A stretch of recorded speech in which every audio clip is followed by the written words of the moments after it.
नमस्ते दोस्तों, आप सबका हार्दिक स्वागत। जय श्री स्वामी समर्थ। एक दिन स्वामी मठ में आंखें मूंद कर बैठे थे। तब एक किसान भक्त स्वामी के पास भागते हुए आकर कुछ कहने ही वाला होता है। तब स्वामी झट से अपनी आंखें खोल उसे कहते हैं, आज तू खेत में क्या बोने वाला है? किसान हैरान होकर कहता है, यही तो मैं आपसे पूछने आया था स्वामी। स्वामी फिर थोड़ा नाराज होकर उसे कहते हैं, पहले मैंने पूछा है तो उत्तर दे। किसान ने कहा, क्यों स्वामी, आप मेरी परीक्षा ले रहे हैं? मैं खुद नहीं जानता क्या बोऊं। स्वामी उसे कहते हैं, तूने इतने सारे फसल उगाए होंगे, अब तक तो तुझे समझ में आना चाहिए था। सबको पूछने वाला तू आज मेरे पास क्यों आया हुआ है?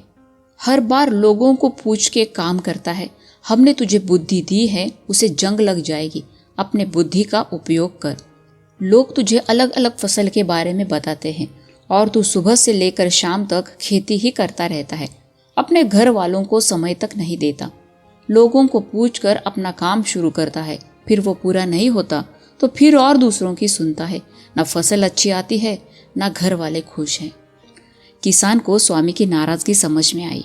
उसने इस बात को बहुत अच्छे से समझा कि स्वामी को मेरी परवाह है, मुझे दुखी नहीं देखना चाहते, इसलिए मुझे सत्य बता रहे हैं।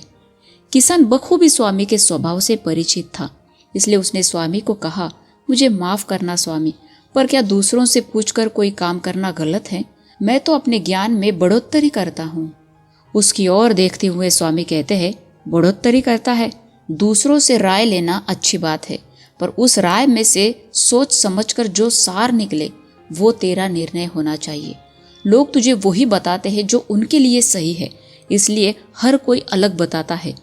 तो उनकी सुन के फसल काटता है, फिर से दूसरा बीज बोता है। क्या ये सही है? क्या तेरी मेहनत इतनी सस्ती है?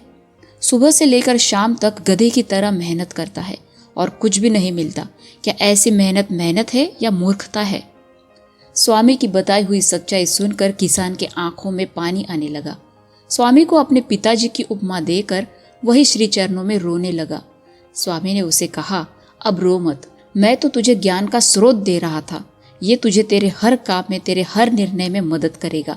दोस्तों, ध्यान से सुनिए। स्वामी ने संपूर्ण मानव जाति को किसान के माध्यम से बहुत अच्छी सीख दी है, जो आज भी काम आती है। स्वामी किसान भक्त को कहते हैं, मनुष्य नया काम शुरू करता है और नकारात्मक मानसिकता के लोग आकर उसे हतोत्साहित करने लगते हैं। ऐसे मंद बुद्धि वाले लोग भविष्य की परेशानियां और समस्याएं गिनाकर उसका हौसला तोड़ने की कोशिश करते हैं।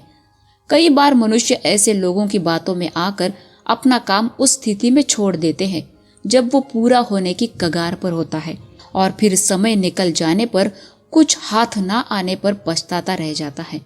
आवश्यकता है तो जब भी कोई नया काम शुरू करे या बीच में ही छोड़ा हुआ काम फिर से शुरू करे तो पूर्ण सोच विचार कर शुरू करे। उसके बाद आत्मविश्वास और दृढ़ निश्चय के साथ उस काम में पूरा जुट जाए।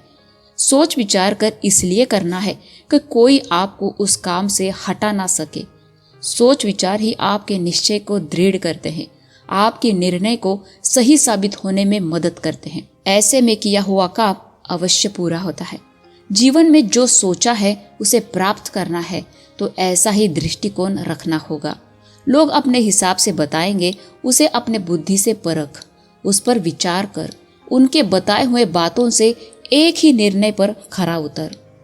अब सोच विचार किए हुए अपने फैसले पर से किसकी हिम्मत है तुझे हटाने की? ना वो हटा सकते हैं और ना ही तू हट सकता है। अब तू कौन सी भी फसल बोएगा तो उस पर दृढ़ रहे। फसल को थोड़ा समय दे, अपने बच्चों जैसे परवरिश कर, फिर देख दृढ़ता क्या काम करती है।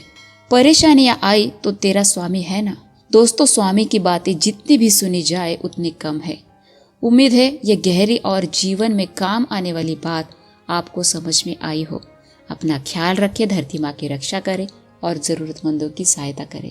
जय हो।